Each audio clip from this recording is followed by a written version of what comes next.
Hello everyone, आप सभी का स्वागत है इस लेक्चर में।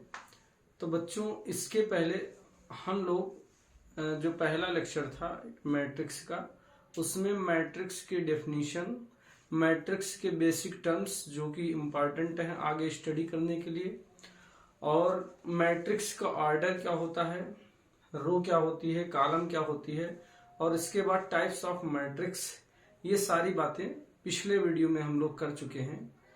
अब हम मैट्रिक्स के ऊपर एक और चीज करने जा रहे हैं कि मैट्रिक्स का कंपैरिजन कैसे करेंगे, यानी दो मैट्रिक्स कब समान होंगे, ये बात हम सीखेंगे।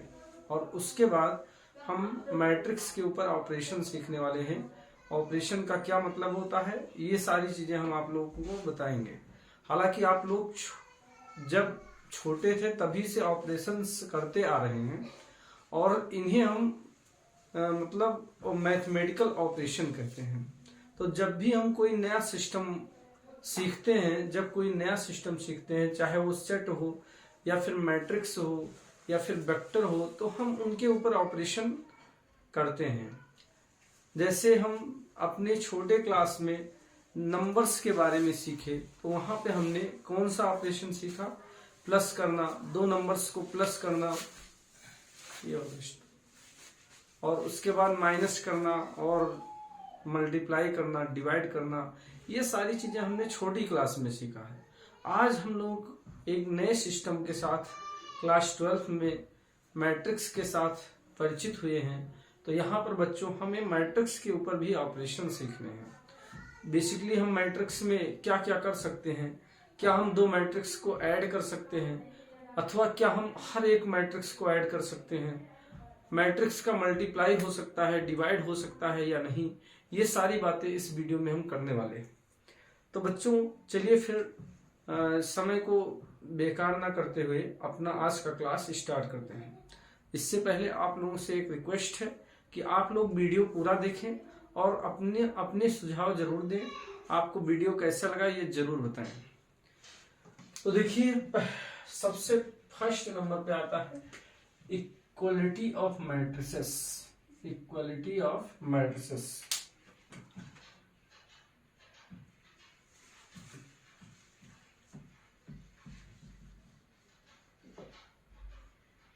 Equality of matrices.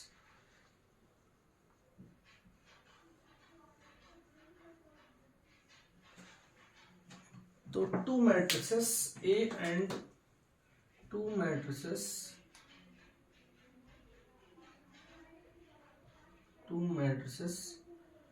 A equal to Aij M cross N and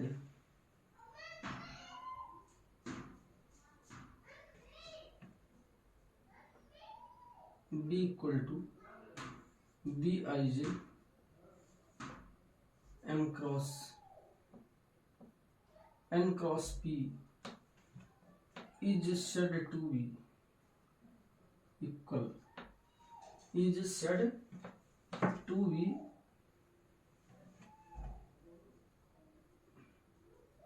equal if first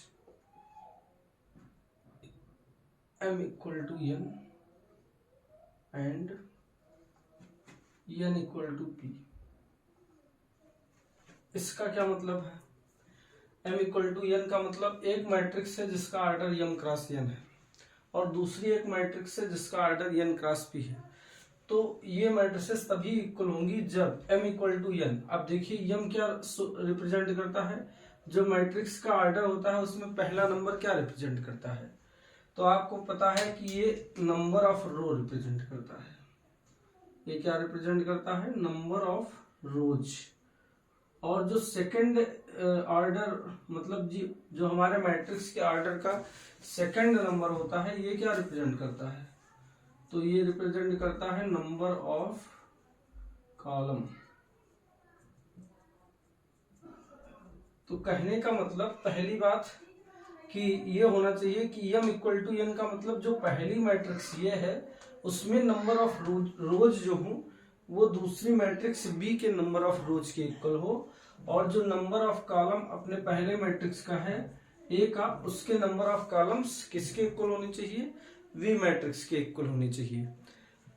यानी कि अगर हम वर्ड्स में एक्सप्रेस करना चाहें इस बात को, तो ये तो मैंने मैथमेटिकली लिखा है, तो हम कह सकते हैं कि if they are of the same size, और इसे साइज को क्या बोला जाता है, ऑर्डर भी बोलते हैं, they are of the same size. और सेकंड क्या होता है, इसी के साथ साथ एंड सेकंड कंडीशन ये है कि the corresponding elements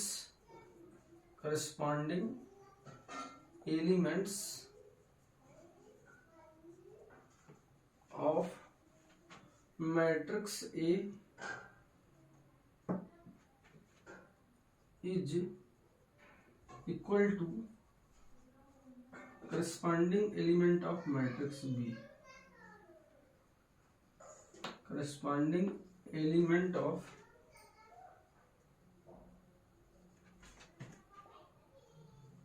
matrix B, मतलब कि A का करस्पॉन्डिंग एलिमेंट B के करस्पॉन्डिंग एलिमेंट के इक्वल होगा। अब ये तो थी मतलब बुकिश लैंग्वेज मतलब बुक की भाषा, जो कि हमें टीचर का काम होता है समझाना। अब हम एग्जाम्पल से इस बात को समझते हैं। एग्जाम्पल देखिए, जैसे ए इक्वल टू, चलिए एग्जाम्पल को हम रफ करके तब समझाते हैं, नहीं तो इसी में समझा देते हैं, क्योंकि बात ए इक्वल टू मान लो -1 2 0 3 4 5 ऐसा दिया हुआ है, और एक मैट्रिक्स बी है जो है -1 2 5 4 ऐसा दिया हुआ है। तो अगर पूछा जाए कि ए और बी ये मैट्रिक्स हैं, ये इक्वल है या नहीं, तो सबसे पहले आप साइज ऑफ मैट्रिक्स देखोगे। सबसे पहले हमें साइज ऑफ मैट्रिक्स चेक करना है। तो ए का साइज क्या है, देखिए इसमें कितनी रोज है, तो रोज की संख्या इसमें 2 है, और कॉलम्स कितने हैं, यानी वर्टिकल नंबर्स की वर्टिकल लाइन कितनी है, 3 है। तो इसका मतलब ये 2 क्रॉस 3 की मैट्रिक्स है, और यहाँ पे ये 2 क्रॉस 2 की है। हालांकि दोनों में नंबर ऑफ रोज तो इक्वल हैं, लेकिन नंबर ऑफ कॉलम्स दोनों के डिफरेंट है। इसका मतलब ये डिफरेंट साइज की मैट्रिसेस है। तो फिर हमें अंदर के एलिमेंट्स को चेक करने की कोई जरूरत ही नहीं है, क्योंकि हमारा पहला कंडीशन ही क्या हो गया, फेल हो गया। पहली कंडीशन यही थी कि वो सेम साइज अथवा ऑर्डर की होनी चाहिए, सेम साइज या सेम ऑर्डर की होनी चाहिए। अब देखिए हम दूसरा एग्जांपल लेते हैं और उससे समझते हैं। ए इक्वल टू मान लो लिया हो -1 5 4 3। अब ये हमसे पूछा जाए कि ये वाली ए मैट्रिक्स और ये बी मैट्रिक्स इक्वल है या नहीं, तो अब ये सेम साइज की भी है, इसकी भी साइज 2 क्रॉस 2 की है और इसकी भी 2 क्रॉस 2 की है। लेकिन अब क्या हुआ, करस्पॉन्डिंग एलिमेंट्स हम चेक करेंगे। जैसे करस्पॉन्डिंग एलिमेंट्स का क्या मतलब है कि यहाँ फर्स्ट रो और फर्स्ट कॉलम में जो पहला एलिमेंट यानी A11 है, ये यहाँ A11 के इक्वल होना चाहिए, यानी फर्स्ट रो और फर्स्ट कॉलम में जो पहला एलिमेंट, तो ये हर एक एलिमेंट के लिए लागू होता है। यानी कि ये वाला तो इक्वल है, लेकिन दूसरा यहाँ क्या है 5 है, यहाँ क्या है 2 है, तो इसका मतलब ये इक्वल नहीं है। अगर हर एलिमेंट्स करस्पॉन्डिंग एलिमेंट्स इक्वल होते तो ये इक्वल हो जाएगा। तो इसे हम क्या कहेंगे कि ये is not equal to B. अब हम एक ऐसा एग्जांपल लेते हैं जिसमें दो मैट्रिसेस इक्वल होंगी, और अगर इक्वल होंगी तो उनके करस्पॉन्डिंग एलिमेंट्स भी इक्वल होंगे, ये मतलब कंडीशन है, और वो सेम साइज की भी होंगी। तो यहाँ पे इफ लिख देंगे। इफ एंड IFF इफ का मतलब होता है कि अगर ये दोनों कंडीशन किसी मैट्रिक्स पे लागू हो रही हैं तो वो निश्चित रूप से इक्वल होंगी, और अगर इक्वल है तो ये कंडीशन उन्हें फिलफिल करना ही पड़ेगा। तो यहाँ पे जैसे देखिए A इक्वल टू है 1 5 2 3 और एक बी मैट्रिक्स है जो है 1 5 2 3। तो ये दोनों मैट्रिसेस क्या है, इक्वल है, क्योंकि यहाँ पे दोनों की साइज इक्वल है और करस्पॉन्डिंग एलिमेंट्स भी इक्वल है। तो इस प्रकार से ये आई होप आपको समझ में आ गया होगा कि दो मैट्रिसेस कब इक्वल होती है। चलिए अब बात करते हैं ऑपरेशन ऑन मैट्रिसेस।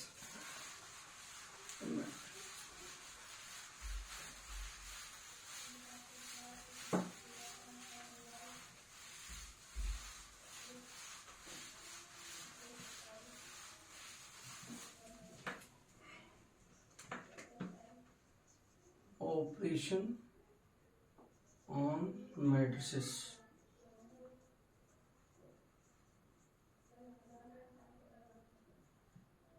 तो दो मैट्रिसेस को लेकर हम क्या क्या ऑपरेशन, दो या दो से अधिक मैट्रिसेस को लेकर हम क्या क्या ऑपरेशन कर सकते हैं, ये हम देखेंगे। तो हम दो मैट्रिसेस को प्लस कर सकते हैं, दो मैट्रिसेस को ऐड कर सकते हैं, दो मैट्रिसेस को हम सब्ट्रैक्ट कर सकते हैं, दो मैट्रिसेस को मल्टीप्लाई कर सकते हैं, लेकिन ध्यान रखना डिवाइड नहीं कर सकते। Division of matrices is not defined, division of matrices is not defined, ठीक है। तो यहाँ पे ये सारी चीजें हम ये ऑपरेशंस कर सकते हैं। और अब हम ये देखेंगे कि क्या हर एक मैट्रिक्स को हम ऐड कर सकते हैं। तो addition of two matrices is possible only when, यहाँ पे लिख लीजिए, सबसे पहला ऑपरेशन जो पढ़ेंगे वो हम पढ़ेंगे sum of two matrices, sum of या एडिशन ऑफ टू मैट्रिसेस। तो addition of two matrices,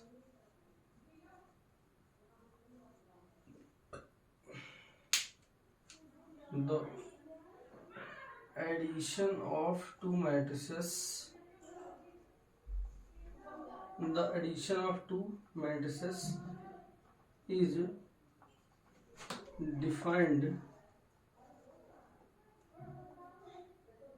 if and only if, first number, if and only if they are of the same size। तो दो matrices का addition कब possible है, जब वो same size की होनी चाहिए। यानी कि बस इतना सा कंडीशन है कि वो सेम साइज की होनी चाहिए या सेम ऑर्डर की होनी चाहिए। अगर एक मैट्रिक्स ये है और फिर मैट्रिक्स का एडिशन कैसे करेंगे, उनके करस्पॉन्डिंग एलिमेंट्स को ऐड कर देंगे। जैसे a इक्वल टू मान लो दिया है -1 5 4 3 2 6 और b मैट्रिक्स दिया है -1 0 2 4 -3। अब पूछा जाए कि a और a प्लस बी डिफाइंड है या नहीं, a plus B is defined और नॉट। तो a plus B is not defined here. आप देखो a का ऑर्डर कितना है, a का ऑर्डर कितना है 2 क्रॉस 3। इसका ऑर्डर क्या है, इसका ऑर्डर है 2 क्रॉस 2 का। तो और इनके साइज क्या है, डिफरेंट है। तो इसका मतलब इनका एडिशन डिफाइंड नहीं, अर्थात इन्हें ऐड नहीं किया जा सकता।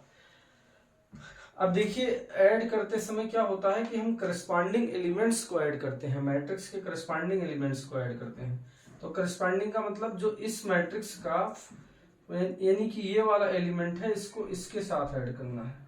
दूसरा वाला रो का जो सेकंड एलिमेंट है उसे रो के सेकंड एलिमेंट के साथ ऐड करेंगे।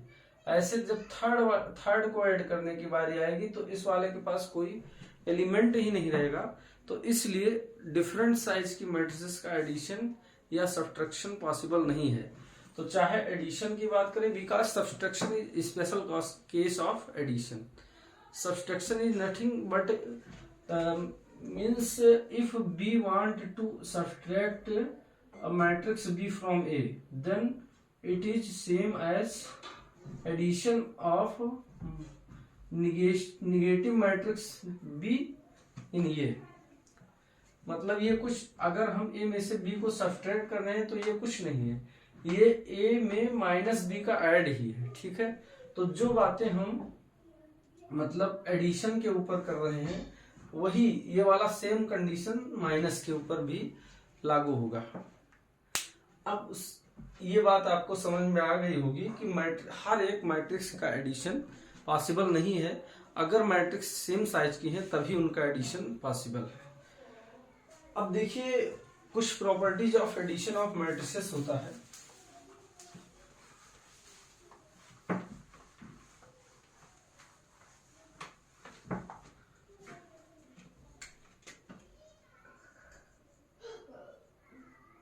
प्रॉपर्टीज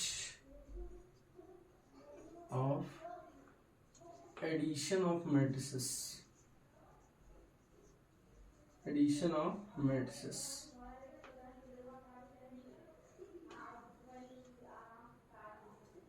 तो जैसे हम कोई भी चीज पढ़ते हैं, जब छोटे क्लास में होते हैं तो यानी 6 क्लास में जब हम पहुंचते हैं तो हम सबसे पहले नेचुरल नंबर 6 क्लास में आता है नेचुरल नंबर।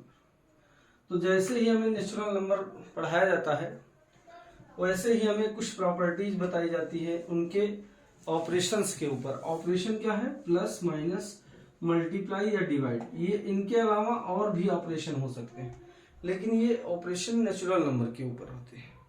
तो सबसे पहले हमें ये चीजें सिखाई जाती है। उसके बाद तो इसमें यह बताया जाता है कि कम्यूटेटिव लॉ, कम्यूटेटिव लॉ यानी कि दो नंबर्स, कोई भी दो नेचुरल नंबर हम किसी भी ऑर्डर में प्लस करें, चाहे 2+3 करें या 3+2 करें, इनका रिजल्ट जो होता है वो सेम रहता है। यानी कि इनके प्लेसेस को इंटरचेंज करने से रिजल्ट पे कोई इफेक्ट ना पड़ता हो, तो इस रूल को हम कम्यूटेटिव लॉ बोलते हैं। फिर हम पढ़ते हैं एसोसिएटिव लॉ। क्या पढ़ते हैं? Associative law. एसोसिएटिव लॉ क्या कहता है कि यही बात अगर 3 कोई नंबर्स हो और उन्हें हमें ऐड करना हो, जैसे 4, 6 और 8, तो हमारा माइंड किन्हीं भी दो नंबर्स को ही एक साथ ऐड कर सकता है। जैसे कोई भी दो नंबर हम एक साथ ऐड कर पाएंगे, यानी कि चाहे 4+6 पहले कर लो, बाद में जो हमारा सम आएगा उसमें 8 को ऐड करेंगे। या फिर आप ऐसा कर लो कि 4 को पहले छोड़ दो, पहले 6 और 8 को ऐड कर लो, तो इनके सम में 4 को ऐड कर दो, तब भी रिजल्ट वही आएगा, क्योंकि यहाँ पे 10 + 8 18 आने वाला है, और यहाँ पे भी क्या आएगा? 4 + 14 यानी 18 आने वाला।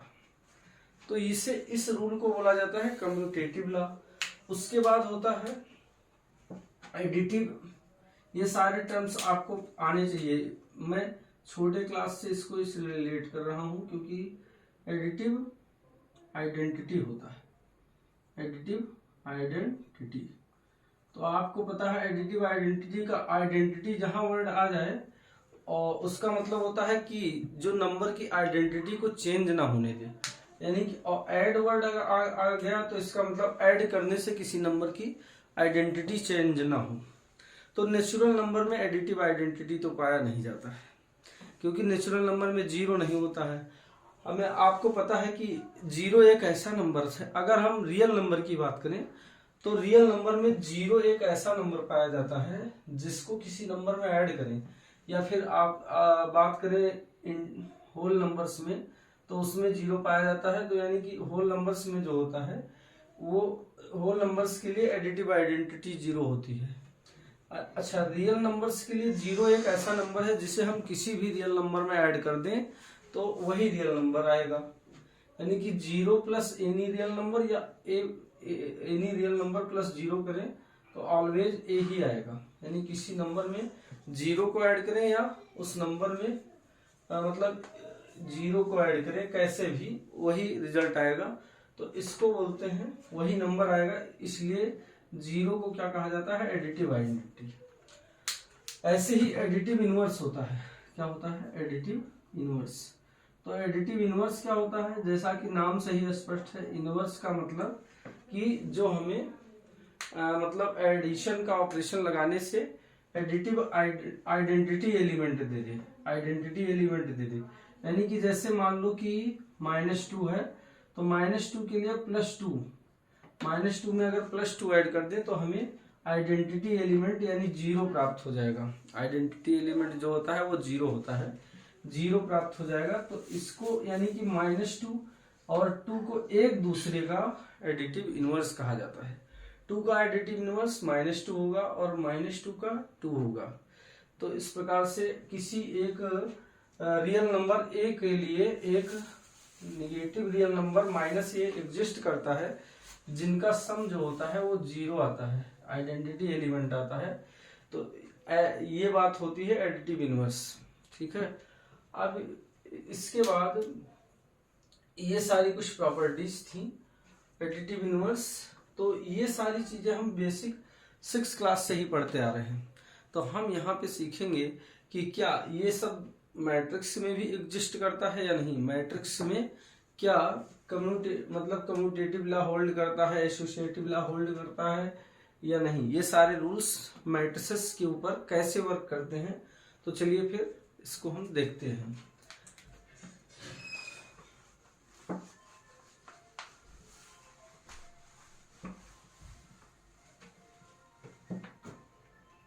तो देखिए, जैसे हम मैट्रिक्स की बात करें तो पहला जो रूल है कम्यूटेटिव लॉ, इसको बोलते हैं कम्यूटेटिव लॉ। तो मैट्रिक्स के एडिशन में कम्यूटेटिव लॉ होल्ड करता है, यानी a प्लस बी चाहे किया जाए, दो मैट्रिसेस अगर a और b हों तो चाहे हम मैट्रिक्स a में b को ऐड करें अथवा b में a को ऐड करें, ये दोनों ही सेम रिजल्ट देंगे, सेम रिजल्ट आएगा। इसी बात को हम बोलते हैं कम्यूटेटिव लॉ। सेकेंड लॉ क्या होता है? सेकेंड लॉ होता है एसोसिएटिव लॉ। एसोसिएटिव लॉ, तो एसोसिएटिव लॉ क्या होता है कि अगर कोई तीन मैट्रिसेस ए बी हों, ध्यान रखना कि यहाँ पे ए और ये बात हमेशा आपको माइंड में रखना है कि यहाँ ए और बी का सम पॉसिबल होना चाहिए। मतलब जो भी बात कर रहे हैं हम वो तब करेंगे जब ए और बी मैट्रिक्स का मतलब कि एडिशन डिफाइंड रहेगा, तभी मतलब ये सेम साइज की होनी चाहिए। ऐसे यहाँ तीन मैट्रिक्स ए बी सी की बात करें तो चाहे हम ए मैट्रिक्स में बी प्लस सी करें, बी प्लस सी को ऐड करके ए मैट्रिक्स में ऐड करें तो वही रिजल्ट आएगा जो ए प्लस बी को ऐड करने के बाद उसमें सी को ऐड करने से आएगा।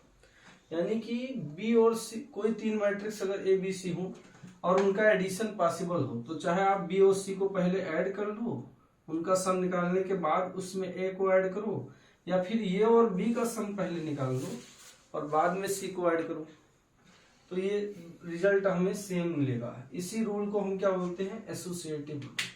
तीसरा नंबर आता है एडिटिव आइडेंटिटी। एडिटिव आइडेंटिटी, तो आपको पता है कि हमारे मैट्रिक्स सिस्टम में भी एक ऐसी मैट्रिक्स है जिसको किसी मैट्रिक्स में ऐड कर दें तो उसका रिजल्ट मतलब वही मैट्रिक्स रहेगी।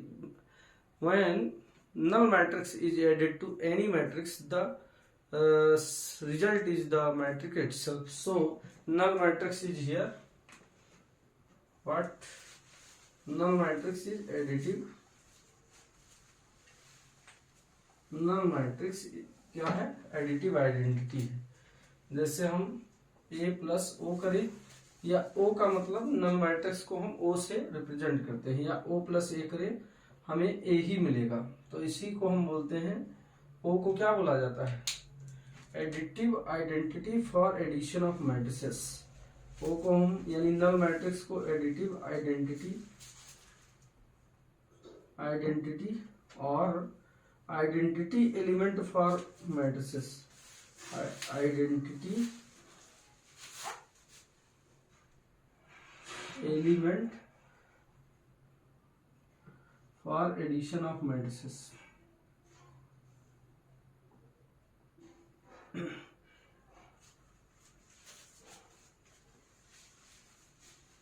ओ को कहा जाता है। नेक्स्ट होता है एडिटिव इनवर्स। क्या होता है? फोर्थ होता है एडिटिव इनवर्स। एडिटिव इनवर्स तो इनवर्स, दो मैट्रिसेस एक दूसरे का इनवर्स कब कहलाएंगी? अगर उनका सम जो हो वो नल मैट्रिक्स आ जाए। इसको अगर मैट्रिसेस के लिए डिफाइन किया जाए तो कहेंगे to matrices is said to be additive inverse of each other, said to be additive inverse of each other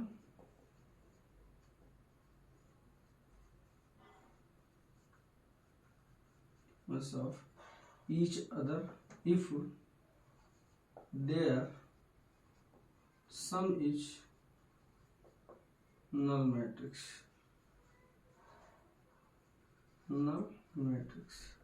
तो आप जानते हो कि हर एक matrix, for each matrix A there exist minus A, there exist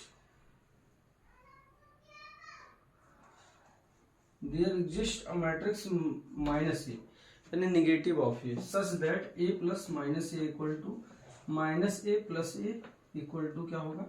null matrix. इसलिए A and minus A are called additive inverse of each other for the addition of matrices। तो ये बातें थी एडिशन को लेकर। आई होप आपको addition matrices के ऊपर समझ में आया होगा। अब हम बात करते हैं यहाँ पे जो बातें आपको एडिशन के लिए, एडिशन ऑफ मैट्रिसेस के लिए प्रॉपर्टीज बताई गई हैं, ये बात आप ये ध्यान रखो कि मतलब कि उसमें लागू नहीं होगा, सब्ट्रैक्शन ऑफ मैट्रिसेस में लागू नहीं होगा। सब्ट्रैक्शन ऑफ मैट्रिसेस में जो मतलब कम्यूटेटिव लॉ है ये नहीं होल्ड करता है। कम्यूटेटिव लॉ की बात करें, कम्यूटेटिव लॉ, दूसरा एसोसिएटिव लॉ, और तीसरा ये सारी रूल्स जो होते हैं सब्ट्रैक्शन पे लागू नहीं होता है। ऐसे ही सब्ट्रैक्शन के लिए कोई आइडेंटिटी एलिमेंट भी नहीं होता है। सब्ट्रैक्शन के लिए कोई आइडेंटिटी एलिमेंट नहीं एग्जिस्ट करता है। तो ये बातें आपको समझ में आई होंगी। अब हम बात करते हैं कि दो मैट्रिसेस का मल्टीप्लिकेशन कैसे होता है और क्या हर एक मैट्रिक्स का मल्टीप्लिकेशन पॉसिबल है, अथवा मैट्रिक्स के मल्टीप्लिकेशन के लिए कुछ कंडीशंस हैं।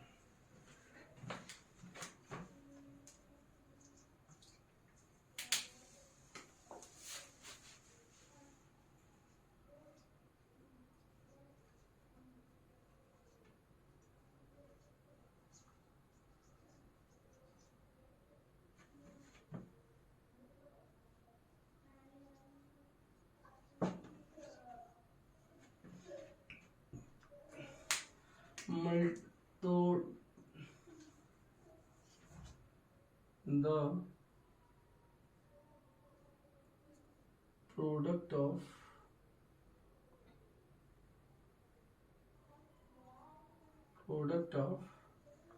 two matrices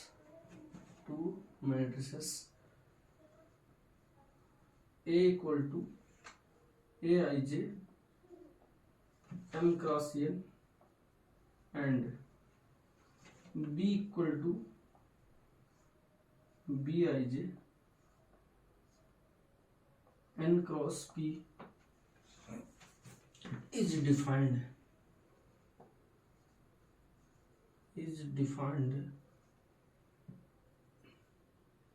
if and only if n equal to p। अब ये क्या मतलब, n क्या है, n क्या है? पहले मैट्रिक्स A का जो है वो n क्या है, नंबर ऑफ कॉलम है, और ये P क्या है इसकी, दूसरे मैट्रिक्स B की क्या है, नंबर ऑफ, सॉरी यहाँ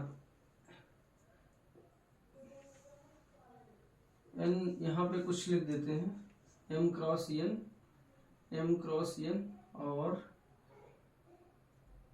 p क्रॉस q यहाँ पे कर देते हैं। तो when n equal to p means जब number of column A matrix का इक्वल होगा number of rows of B matrix, तभी एडिशन पॉसिबल है। ए और बी, ए से बी का प्रोडक्ट, ध्यान रखना, product of two matrices A and B, product यहाँ पे खास बात है ए बी, ए से बी का मल्टीप्लीकेशन ए बी तभी डिफाइंड है जब ए में यानी पहले वाले मैट्रिक्स में नंबर ऑफ कॉलम इक्वल हो number of rows of second matrix. अब ये बात कैसे याद रखोगे कि जो हमारा मैट्रिक्स पहले वाला है उसका जो अंतिम नंबर है वो इसका स्टार्टिंग वाला नंबर होना चाहिए, दोनों इक्वल होना चाहिए, ये दोनों इक्वल होने चाहिए एन इक्वल टू पी, तभी मैट्रिक्स का मतलब मल्टीप्लीकेशन पॉसिबल है। जैसे एक एग्जांपल से समझें कि क्या इन दोनों मैट्रिसेस का मल्टीप्लीकेशन पॉसिबल है या नहीं। जैसे 1 0 -2 दिया है, 5 4 1 दिया है, एक मैट्रिक्स ये है, और बी इक्वल टू क्या दिया है 0 -5 4 3। अब ये पूछा जाए कि क्या ए से बी का मल्टीप्लीकेशन पॉसिबल है या नहीं, तो यहाँ पे आप ये देखो कि इसका ऑर्डर कितना है, 2 रोज है 3 कॉलम्स, इसमें कितनी रोज है 2 रोज है, कॉलम्स कितने हैं 2 है। तो इसका जो मतलब कि ये वाला इस मैट्रिक्स के ऑर्डर में जो लास्ट मतलब नंबर है वो इसका फर्स्ट नंबर, इसके ऑर्डर का फर्स्ट नंबर, ये दोनों इक्वल होना चाहिए। अब ये दोनों इक्वल नहीं है, यहाँ 3 है यहाँ 2 है, तो यहाँ पे इन दो मैट्रिसेस ए और बी का यानी कि A B is not defined, A B is not defined. अब पूछा जाए बी ए डिफाइंड है, तो बी का देखो, अगर आपसे बी ए पूछा जाए तो बी का ऑर्डर क्या है, सबसे पहले हम बी का ऑर्डर लिखेंगे 2 क्रॉस 2, और इसका ऑर्डर है 2 क्रॉस 3, 2 क्रॉस 3, ये का ऑर्डर है 2 क्रॉस 3। तो इनके मतलब मिडिल वाले नंबर्स जो हैं वो दोनों इक्वल हैं, तो बी ए डिफाइंड है, बी ए क्या है डिफाइंड है, और जो आने वाली मैट्रिक्स है उसका ऑर्डर 2 क्रॉस 3 होगा। यानी कि जब हम ए से बी मैट्रिक्स का यहाँ पे मल्टीप्लाई करेंगे तो ए बी का ऑर्डर क्या आएगा, ये बीच वाले एलिमेंट्स कट जाएंगे, एम क्रॉस क्यू का ऑर्डर होगा ए बी का, तो यहाँ पे 2 क्रॉस 3 का ऑर्डर होगा। अब हम देखते हैं कि अगर बी से ए का मल्टीप्लीकेशन पॉसिबल है तो हम मल्टीप्लाई कैसे करेंगे, मल्टीप्लीकेशन की प्रोसेस सीखते हैं इसी एग्जांपल में। तो यहाँ देखो, सबसे पहले चूंकि A B is not defined, but एक बात को आप याद रखना कि for if A B is defined, किसी मैट्रिक्स में अगर ए से बी का प्रोडक्ट डिफाइंड हो, then it is not necessary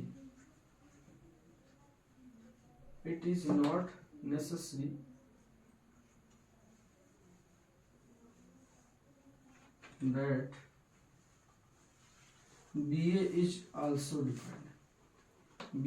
also defined, अथवा इसका उल्टा भी, अगर BA डिफाइंड हो तो AB डिफाइंड हो, ऐसा कोई जरूरी नहीं है। ये बात आपको समझ में आ गई होगी। अब यहाँ पे देखिए बी से ए का प्रोडक्ट करते हैं, तो एक बात और याद रखना कि मैट्रिक्स का मल्टीप्लीकेशन जो होता है वो कम्यूटेटिव नहीं होता है, यानी A B is not equal to B A. ये हम प्रॉपर्टीज ऑफ मैट्रिसेस में सीखेंगे कि मैट्रिक्स का जो प्रोडक्ट मतलब मल्टीप्लीकेशन होता है वो कम्यूटेटिव नहीं होता है, कम्यूट नहीं करता है। A B is not equal to B A, तो बी से ए का प्रोडक्ट निकालते हैं। सबसे पहले बी ए, तो बी मैट्रिक्स क्या है, बी मैट्रिक्स है 0 -5 4 3, और ये मैट्रिक्स क्या है, ये मैट्रिक्स है 1 0 -2 5 4 1।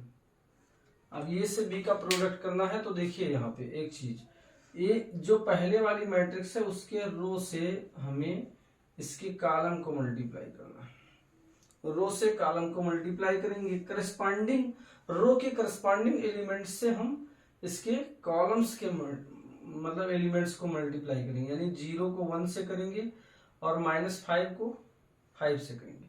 जो हमारा रो का फर्स्ट एलिमेंट है उसे कॉलम के फर्स्ट एलिमेंट के साथ मल्टीप्लाई करना है, और जो रो का सेकंड एलिमेंट है उसे कॉलम के सेकंड एलिमेंट के साथ मल्टीप्लाई करना है। मतलब हम ये देखो यहाँ पे इस वाले एलिमेंट का पोजीशन A11 है, और इसका क्या है, इसका है A11, और इसका पूछा जाए क्या है तो इसका है A21 है, और इसका क्या है, इसका है A1, इसका क्या है A12।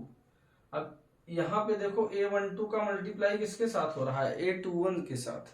तो खास बात है कि ये अगर 12 है तो इसका 21 के साथ होगा। अगर यहाँ पे सेकंड एलिमेंट मतलब दूसरी बार जब हम सेकंड कॉलम के साथ मल्टीप्लाई करेंगे तो A11 का इसका क्या है, इसका A12 है, A11 का A12 के साथ, और A12 का यहाँ पे A22 के साथ होगा।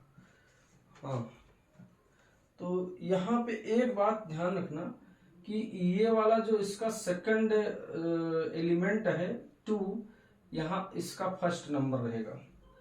यहाँ पे देखो इसका इसके मतलब 0 का इसके साथ हुआ था, तो इसका जो सेकंड एलिमेंट है 1, इसका फर्स्ट एलिमेंट। ऐसे यहाँ पे मतलब इस प्रकार से आपको मल्टीप्लाई करना है। तो चलिए करते हैं। यहाँ पे 0 का 1 के साथ मल्टीप्लाई करेंगे 0 आ जाएगा, -5 का 5 के साथ करेंगे -25 आ जाएगा। अगर माइनस साइन आता है तो माइनस लगा देंगे, प्लस आएगा तो प्लस लगा देंगे। जब एक रो का एक पहली कॉलम के साथ करेंगे तो हमें फर्स्ट रो का फर्स्ट कॉलम के साथ हो रहा है तो फर्स्ट रो फर्स्ट कॉलम में लिखना है। अब फर्स्ट रो का सेकंड कॉलम के साथ होगा तो हमें फर्स्ट रो में और सेकंड कॉलम में लिखना है। तो 0 इंटू 0 0 हो जाएगा, और -5 का 4 से -20 हो जाएगा। ऐसे ही 0 का -2 के साथ 0 हो गया, -5 का 1 के साथ -5 हो गया।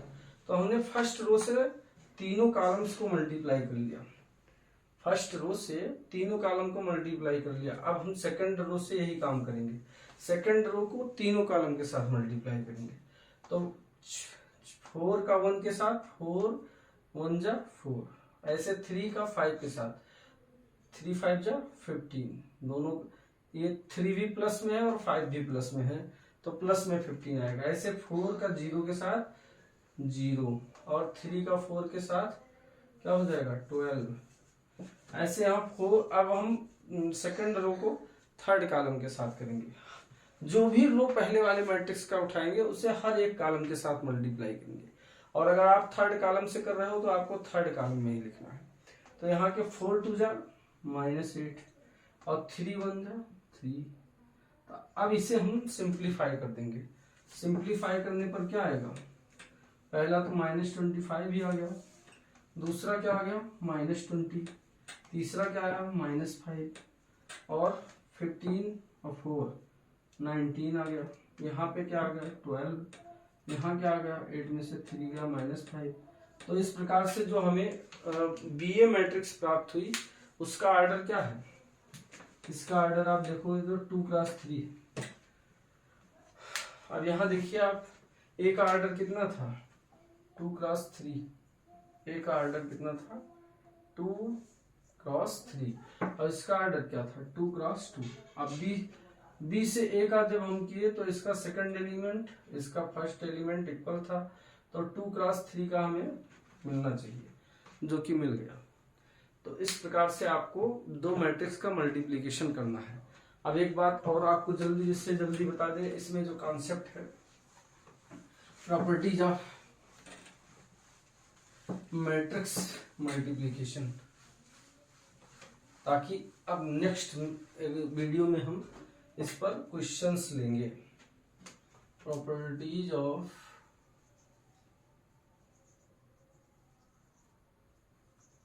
Matrix multiplication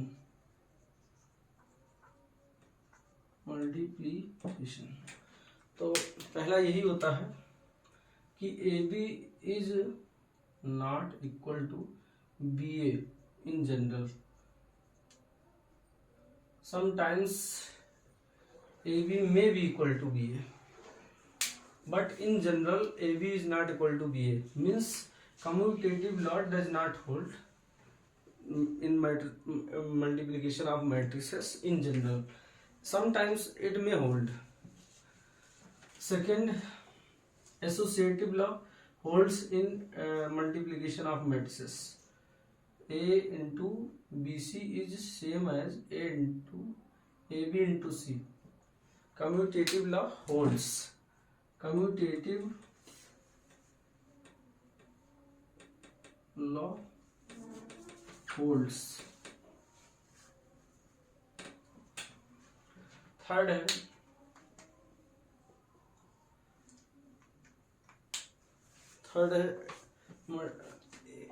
A into I equal to I into A equal to A। एक ऐसी मैट्रिक्स मतलब आइडेंटिटी मैट्रिक्स होती है जिसको हम किसी मैट्रिक्स में मल्टीप्लाई करें तो वही मैट्रिक्स आती है, तो इसे बोलते हैं मल्टीप्लिकेटिव आइडेंटिटी। मल्टीप्लिकेटिव आइडेंटिटी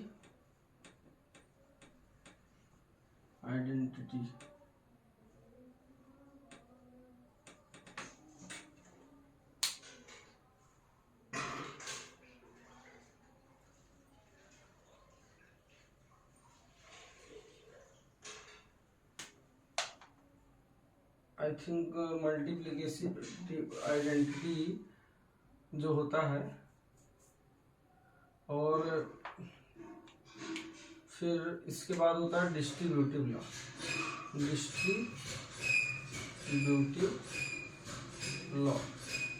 और डिस्ट्रीब्यूटिव लॉ क्या कहता है कि अगर A इंटू बी प्लस सी लिखा हो तो इसे AB प्लस AC लिख सकते हैं। आप ध्यान रखना, ये चीजें तभी डिफाइंड है जब B और C का सम पॉसिबल हो और A से उसका मल्टीप्लिकेशन पॉसिबल हो।